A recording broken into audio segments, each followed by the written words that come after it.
আমি একটু দেখতে চাই কেন বাংলাদেশ থেকে হজে গেলে এত একটা বিরাট কনসিডারেবল অ্যামাউন্ট লাগে এবং একটা সিন্ডিকেট আছে, আমরা আগে শুনেছি। আমি একটু দেখতে চাই সিন্ডিকেটে কারা কারা এই পবিত্র আবাদতকে নিয়ে সিন্ডিকেট করে একেবারে এক্সরবিটেন্ট প্রাইস দিয়ে প্লেনের টিকিট করে বিক্রি করে, অথচ অন্যান্য দেশে আরো কম খরচে হজ করা যায়। আমি কালকে দায়িত্ব নেব, আমি আরো ফাইলপত্র দেখব কি ব্যাপার।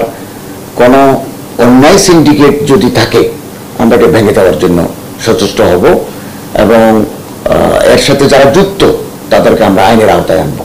মানুষ যাতে, এবং এমনও হয়ে থাকে আমরা দেখি যে টাকা জমা দেওয়ার পর after observing all the formalities অনেক মানুষ হজে যেতে পারে না।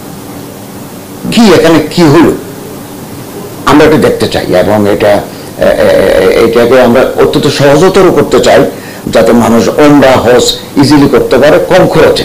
এখানে যদি মাঝখানে মধ্যসত্ত্বভোগী থাকে অথবা কোনো শক্তিশালী সিন্ডিকেট থাকে, এটা আমরা নজরে আনবো এবং আমরা কোনো ধরনের অন্যায়ের কাছে আমরা মাথা নত করবো না।